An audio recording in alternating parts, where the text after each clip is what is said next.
Holy shit. Ladies and gentlemen, live from the studio, I'm Jimmy Selesky, and I literally cannot believe what I just saw. And I don't say that for entertainment value. I mean, I don't think anybody, including myself, expected it to be that bad.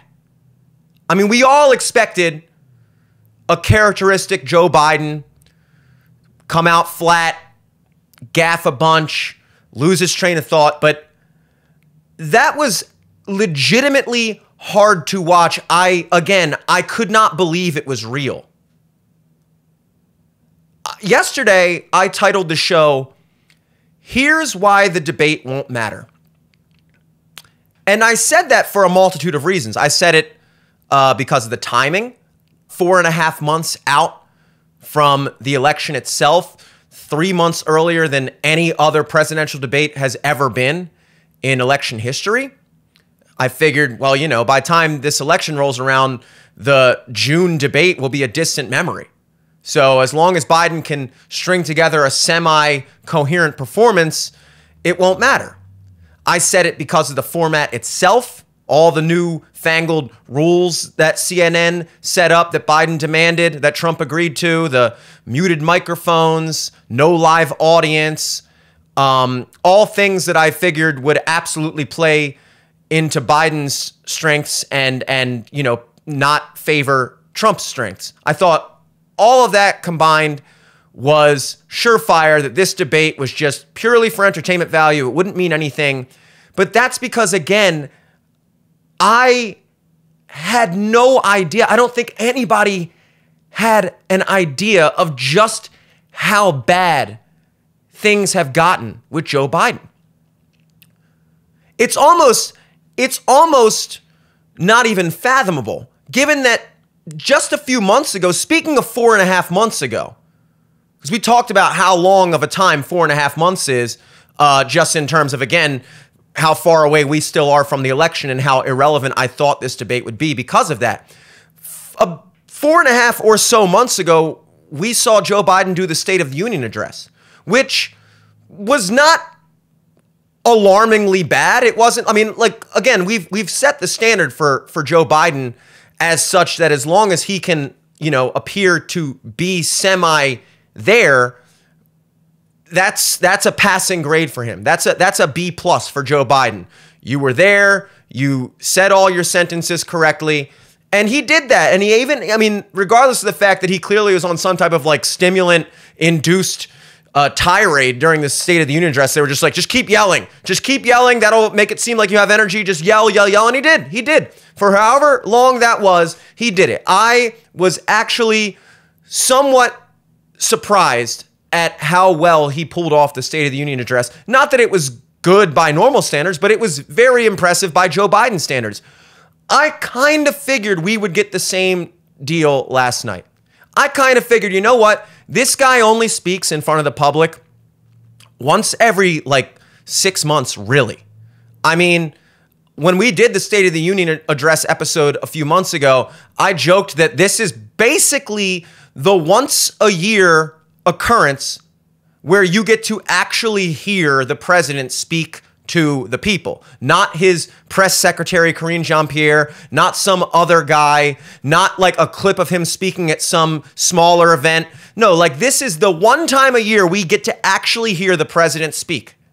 And so I figured, okay, I'm sure the Biden administration can pull off more than once a year. They pulled off the State of the Union kind of without a hitch. They got out of that clean. So can they muster up another one with this debate? And the answer is a clear no. I don't know if that was just the amount of cognitive decline in just the past however many months since we last saw him on this scale. I don't know, and we'll talk about this later because I intend to get into what the next move is for the Democrats on Monday's show. Well, will they replace him? We'll see. And if so, who, how, all that we'll get into on the Monday show. But in the meantime, You know, I feel like everybody was kind of on the same page at like, look, Biden obviously doesn't do that much speaking because he's not really able to, but every once in a while when he has to, they can bump him up with whatever crazy shit they inject into him and he can pull something off. Did they not do that last night? Did they not do that? Because I'm starting to wonder if, speaking about the timing, the fact that this debate took place still several weeks out from the Democratic National Convention. Remember, Joe Biden nor Donald Trump are the respective nominees for their party. They are the presumed nominees, but the nominations have not been made official at those conventions. So, in theory, it is still up in the air. Now, obviously, Trump won the Republican primary. Obviously, Biden won the Democratic primary. So there's a bunch of pledged electors going into the convention.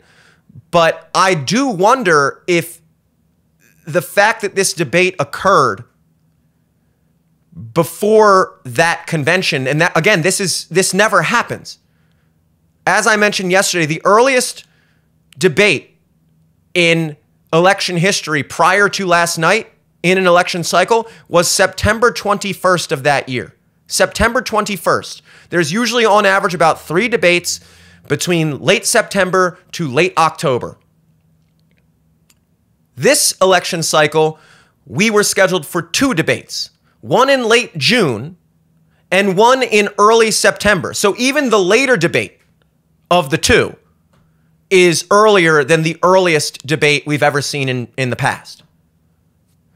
But more specifically, because I still don't, I mean, especially after last night, I don't think that second debate happens for a myriad of reasons. I mean, I'll get into that in a second.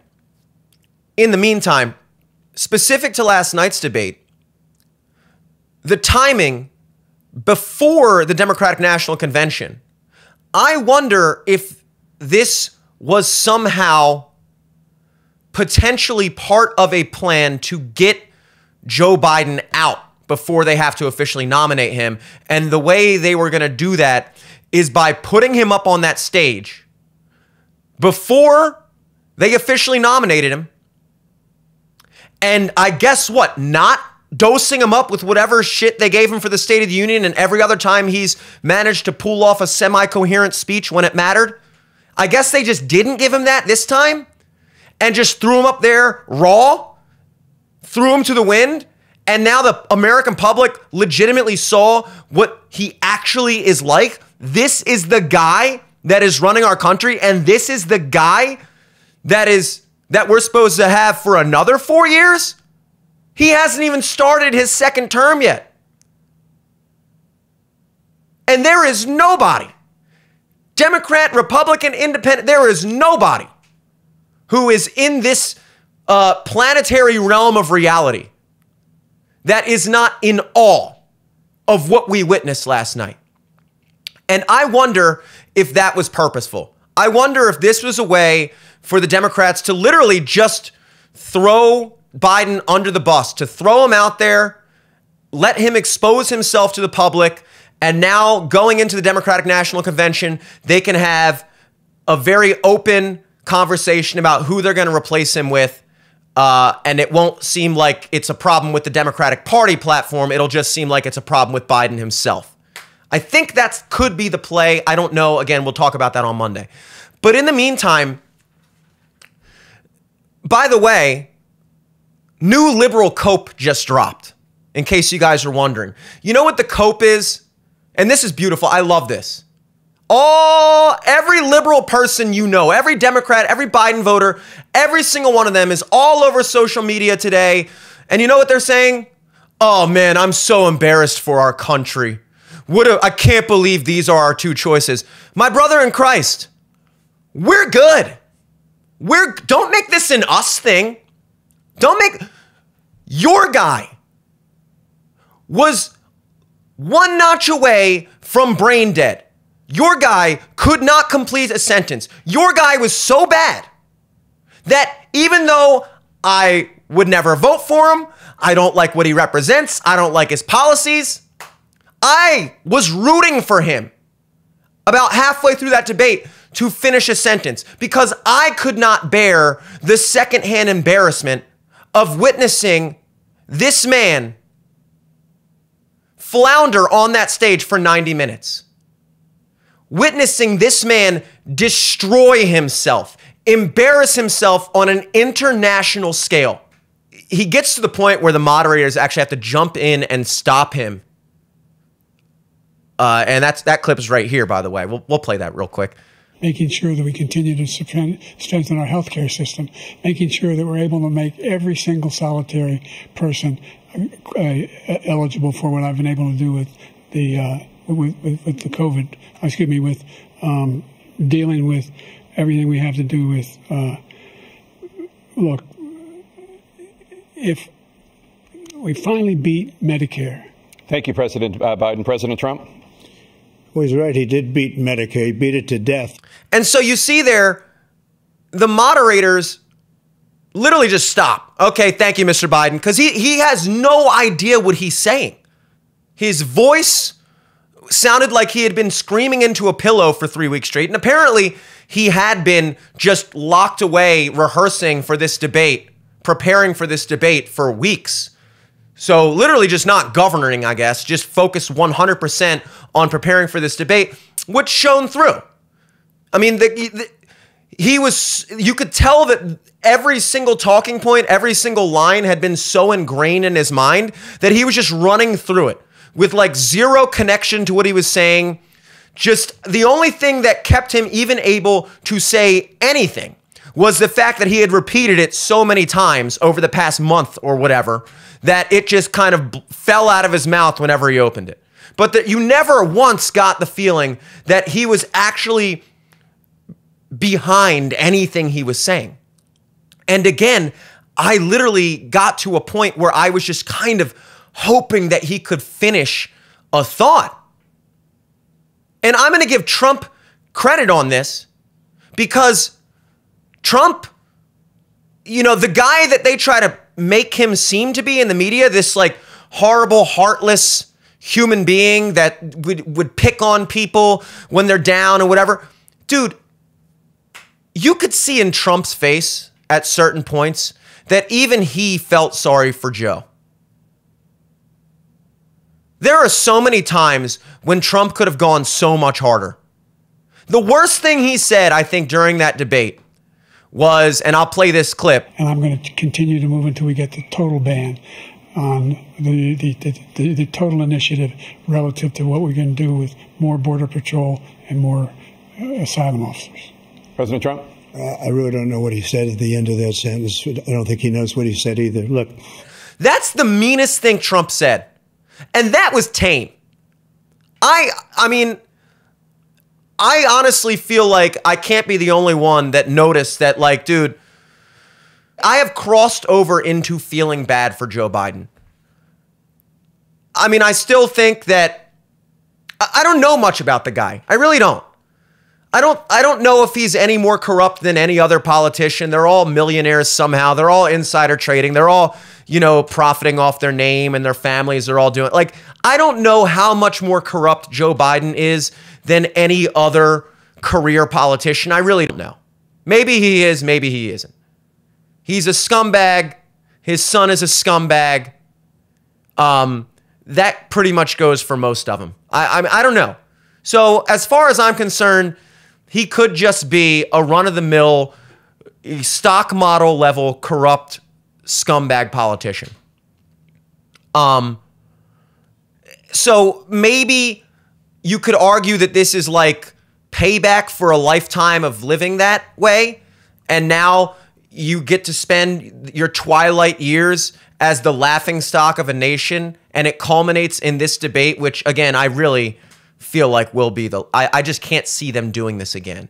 I mean, I just can't imagine it. But that's the cope.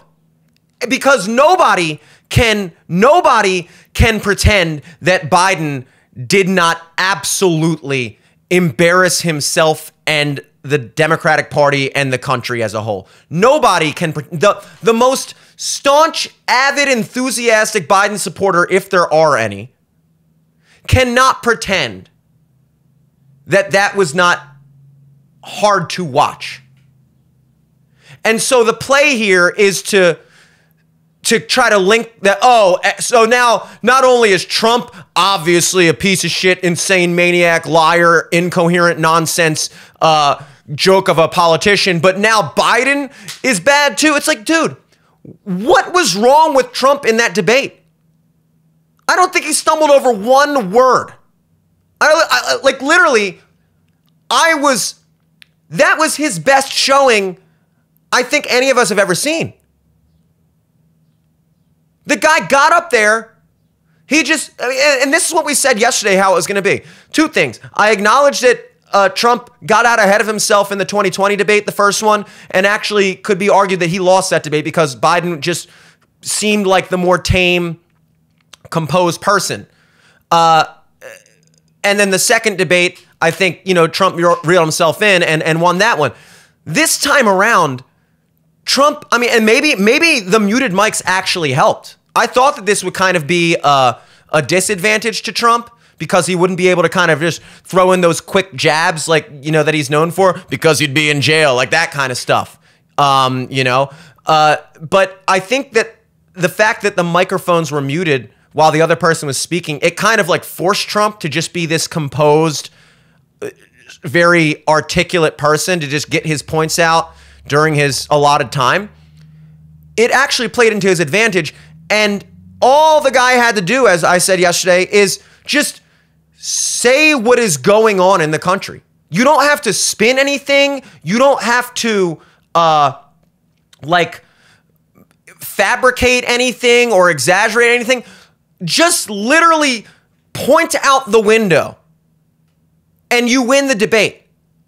Because the onus of trying to somehow justify the past 3.5 years of this country or more as acceptable or optimistic or good, that is entirely on Biden, and the guy has nothing.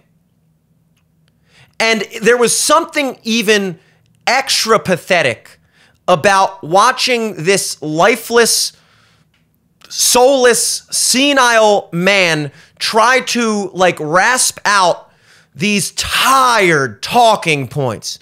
He said they were good people on both sides, Nazis coming out of the woods saying the same bile they said in Germany. And even that wasn't a good impression because I said the sentence. Just all that stuff, he led that insurrection. He wants, it was so tired. It was so obviously dude, we've been hearing this for years. You get some new material. Maybe it was just a combination of everything. It would have been one thing if Biden came out there and was in the state that he was, but when he was able to say something, it was a good point. He had a valid foundation to stand on. He just wasn't good with the delivery. And then, of course, there'd be another thing if he was like most politicians, which their strong suit is being good at the delivery, but they have no actual fundamental principles or anything like that to stand on. But they're just really good at making things sound good. We got the rare combination of both last night. We got the rare, sought-after combination of someone literally having nothing to say and being terrible at saying it. And it, again, was hard to watch. And I feel like, I don't know, I feel like this is God or something. I sit here every Monday through Friday, and I would say a solid portion of these shows are political. Not all of them are political. I got real into consciousness and reality last week for some reason. But I would say a very good portion of this content is political. And I thought I was kind of pushing the edge of what was realistic versus conspiracy and how bad things actually are versus how bad people think they are. Who I consider to be more on the fringe of how crazy I think shit's gonna get, I had no idea that it was this bad.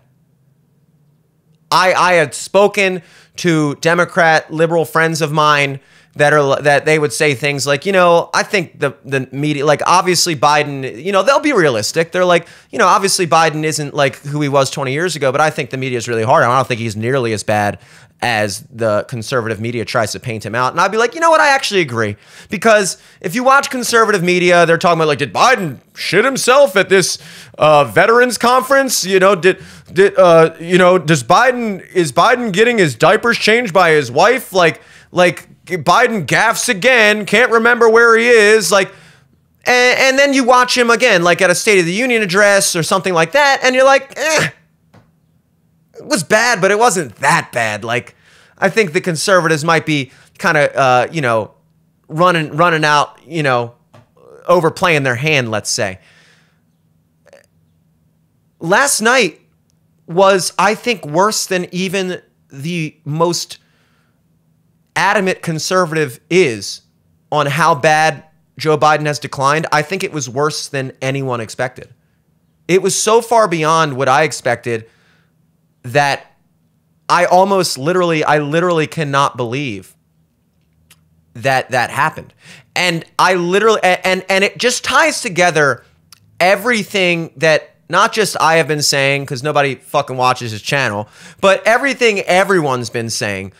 The idea that and that's another big Biden the idea, that was like a major tick of his last night. He said, by the way, and the idea over and over and over again.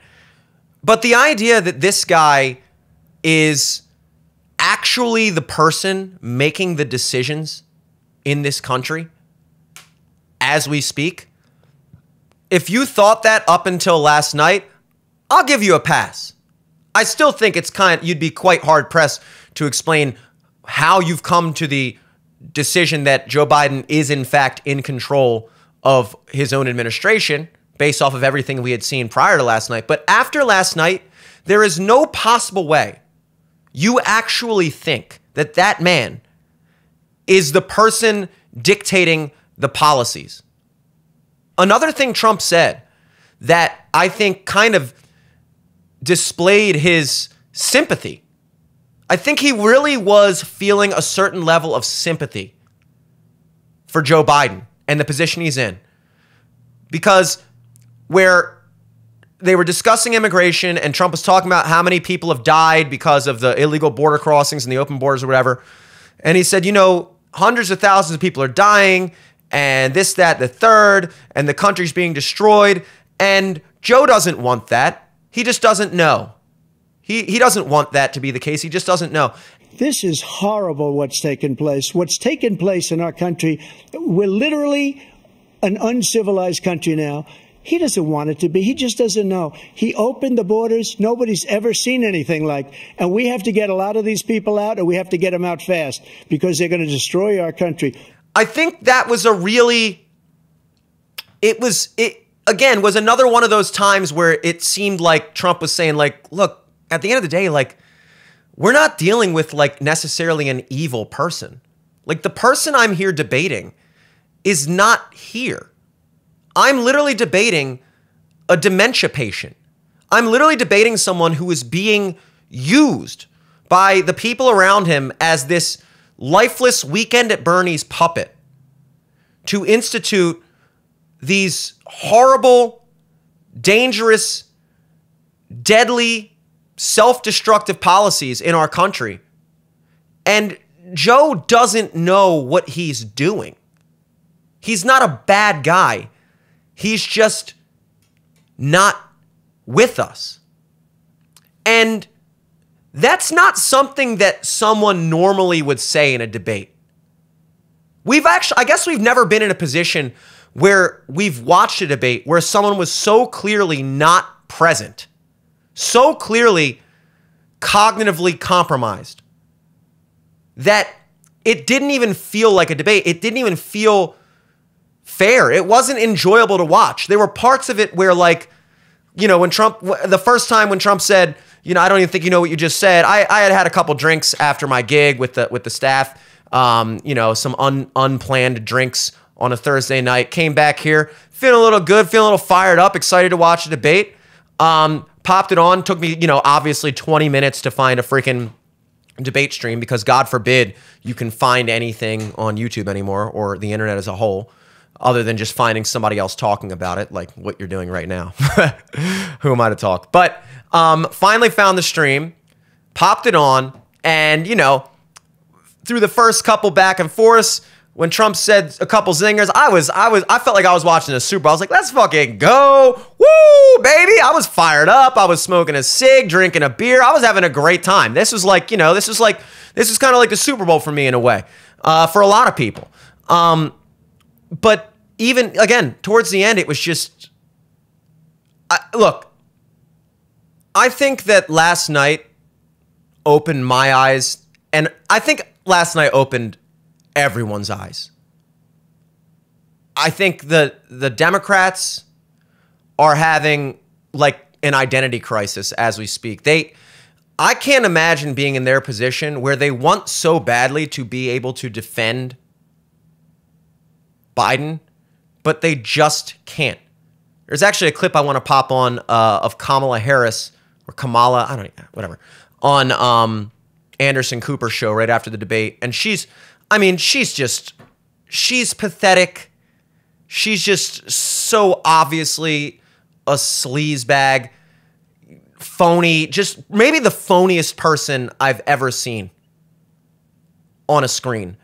And she is just trying with every bone in her body to try to, and even she's like, well, you know, it was a slow start, but, you know, at the end of the day, Biden showed that, you know, and Anderson Cooper, of all people on CNN, is like, well, you know, polls on our network are showing that everyone is unimpressed and actually not feeling great at all about that performance from Biden. They're not feeling confident in his abilities. And Kamala Harris gets like visibly angry. Like, she's pissed. She's angry. Because CNN is pushing back on this narrative. CNN, of all people, is not just going to hold my hand and walk me through this and, you know, mirror back everything I say and gaslight the viewers and act like they didn't see what they just saw. CNN is going to actually call out how bad that was. Who are you? You work for me, bitch. So she's pissed about that. And then she's also pissed because she has nothing. She has no way to avoid reality anymore. They're like backed into a corner. They are backed into a corner where they have nowhere to go. Some within your own party are wondering if President Biden should even step aside. What do you say to that? Listen, first of all, what we saw tonight is the president making a very clear contrast with Donald Trump on all of the issues that matter to the American people. Yes, there was a slow start, but it was a strong finish. And what became very clear through the course of the night is that Joe Biden is fighting on behalf of the American people, on substance, on policy, on performance. Joe Biden is extraordinarily strong.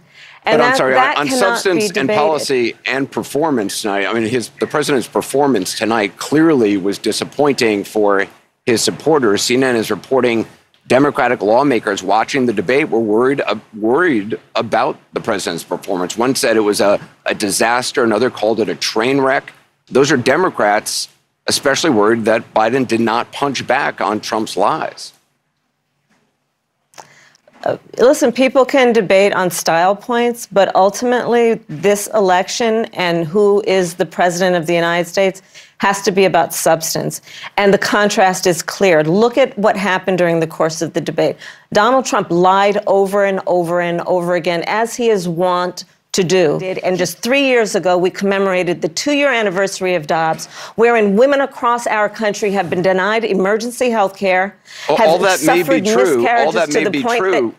But the president of the United States was not able to make that case to Donald Trump on the stage tonight. I mean, you debated against then Vice President Vice President Biden 4 years ago, and he was a very different person on the stage 4 years ago when you debated him. You must, I mean, that's certainly true, is it not?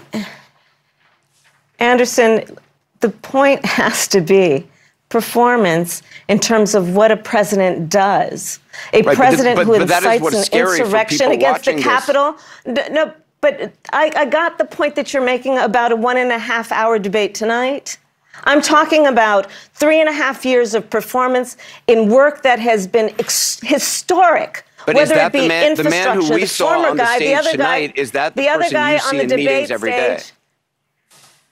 The person that you saw on the debate stage that has, for the last 3.5 years, up until today, performed in a way that has been about, whether it be in the Oval Office, negotiating bipartisan deals so that we have an infrastructure, a real infrastructure plan where we're putting trillions of dollars on the streets of America. So I'm not going to spend all night with you talking about the last 90 minutes when I've been watching the last 3.5 years of performance. And then you see this clip of Jill Biden, Dr. Jill Biden. You heard Joe's heart tonight on the debate stage. He wakes up every morning thinking about how he can make the lives of Americans better. He's the president we need, the president you deserve. Sign up at joebiden.com to help finish the job. When I see Jill Biden doing what she's doing, I want to give her the credit of just being a supportive wife and just bending over backwards to try to defend her husband, you know? Just get up there and be his #1 cheerleader and say, my husband did a great job. You answered all the questions. Like literally, you know, a mother talking to her toddler. Like, you do realize this is a debate for the leader of the free world, right? This is a presidential debate. This isn't like a elementary school spelling bee where it's impressive that you were able to actually answer a question. We're trying to decide who the most powerful person in the world will be in 4 months. And I don't think that being able to answer a question, being able to string together a singular coherent thought over the course of 90 minutes is cutting it. I don't think that that's cutting it. It's crazy that that seems to be where we are, that is apparently all it takes. But I don't know which is which. Is she just a supportive, loving wife who's going to do and say whatever she has to do and say to defend her husband, to recognize that he is in the position he's in and to just be by his side? Or at this point, would you not expect someone who actually cared about their husband, or in the case of his family, their uncle, their father, whatever, would you not expect someone that actually cared about his well-being to step in and say, this is, and I know this term has been getting thrown around a lot lately, elder abuse, but this is elder abuse. This is absolutely a form of abuse. When people talk about like other family members like scamming their older relatives out of like writing them into the will or stealing money from their parents or grandparents when they're going with Alzheimer's and stuff, like when you hear about that, like that is elder abuse. You're abusing your relatives who don't have the cognitive wherewithal to defend themselves anymore from your predations, and you're stealing from them, you're using them, you're doing whatever. How is this not that? Clearly, Joe Biden himself is not with us. And look, again, we're going to get into this on Monday, whether or not this was a setup. Maybe they actually literally just did not dose him up with whatever drugs he needs to pull off a 90-minute debate. And they were like, no, we want him to be this bad. We want him to be this bad so we can launch the next phase of this, which is get him the fuck out and put somebody else in as the nominee. And the only way we can do that after he's already been elected is, in the primary, is to literally have him like implode on a grand stage. That's the only way we can do it. So maybe that was it. Worse yet than that, in terms of the state we're in, was that Joe Biden at his best? Was that him dosed up with every single drug, every single possible thing they could do weeks of preparation, and every single drug imaginable to make this man pass off, and that was the best we could do? Holy shit. I mean, look, I don't think there are enough words to be said, I think, about what we saw last night. It was every bit as bad as anyone you've talked to has made it seem. There is no room for exaggeration. There literally is no room for exaggeration. If somebody has talked to you, if you haven't watched a debate and somebody told you, dude, that was the worst thing, that was the worst debate, I can't believe, they're not exaggerating. Watch it and you'll understand. I could keep going on forever about it because it's literally astonishing to me. It is astonishing to me that the Democrats actually may be planning to ride this out into November and win. There is no way. They have two options. Figuratively, throw in the towel and just let it ride. Find an excuse to skip the next debate.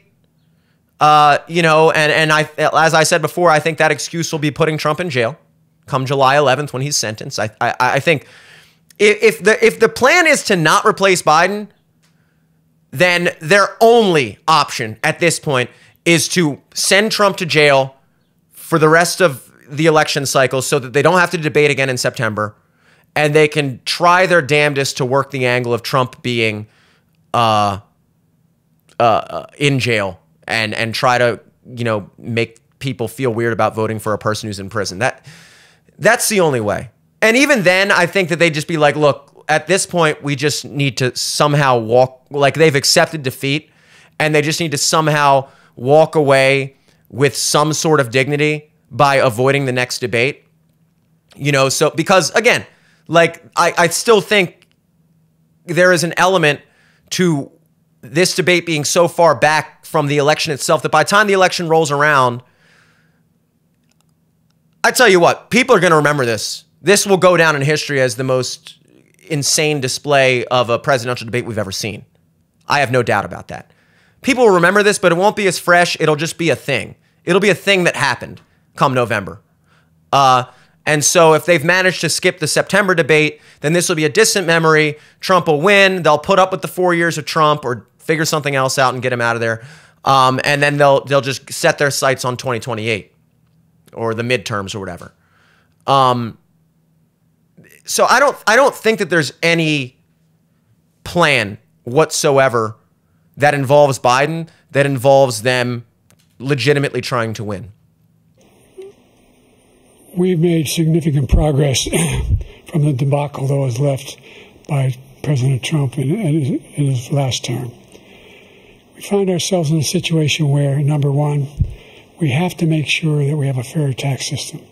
I ask anyone out there in the audience, or anyone out watching this debate, do you think the tax system is fair? The fact is that I said nobody even making under $400,000 had a single penny increase in their taxes, and will not. And if I'm reelected, that'll be the case again. But this guy has increased your taxes because of the deficit, number one. He's increased inflation because of the debacle he left after the way he handled the pandemic. And he finds himself in a position where he now wants to tax you more by putting a 10% tariff on everything that comes into the United States of America. What I did, when, for example, he wants to get rid of the ability of Medicare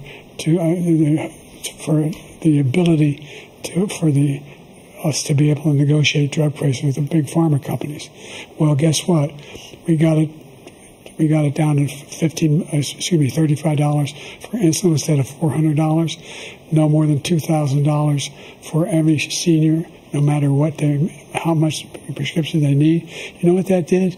That reduced the federal debt by $160 billion over 10 years because the government doesn't have to pay the exorbitant prices. I'm going to make that available to every senior all along. It's happening now, and everybody in America. He wants to get rid of that. I'm going to make sure that we have child care. We're going to significantly increase the credits people have for child care. I'm going to make sure we do something about what we're doing on lead pipes and all the things that are causing health problems for people across the country. We're going to continue to fight to bring down inflation and give people a break. Thank you, President Biden. It's over. I can't believe it, but it's actually over. That was the nail in the coffin. The Democrats have no choice but to replace Biden or punt to 2028 and take the L this time around. They did this to themselves. They really did. They put a guy, they installed the guy as the nominee 4 years ago, arguably rigged the election in one way or another. I believe that. Here we are 4 years later. They're not able to get rid of him. They have to keep running with him. And he's gotten to the point where they can't even hide it anymore. I mean, it's so in your face. And they did this to themselves. And this is an embarrassment to that party. And every day that Democrats and pundits continue to try to justify this performance, continue to try to gaslight the American people, the more they are exposing how full of shit they are. Just know that when you turn on the news and you watch somebody try to act like this wasn't exactly what it was, which was the most pathetic display we've ever seen of a person on national television, the most cringe-inducing performance we've ever witnessed. Anytime you witness somebody, another politician, a pundit, one of your friends, try to act like it was anything other than that, that level of full of shitness, that level of gaslighting that you experience in that moment, just know that that's what it's been the whole time. Except now, you actually have seen behind the curtain as to just how much you've been getting gaslit. Because before, you didn't realize you were getting the same lies, you were getting the same narrative, but you didn't really have as much of a comparison to be like, wait, I just saw this and you're telling me this. Now you just saw this.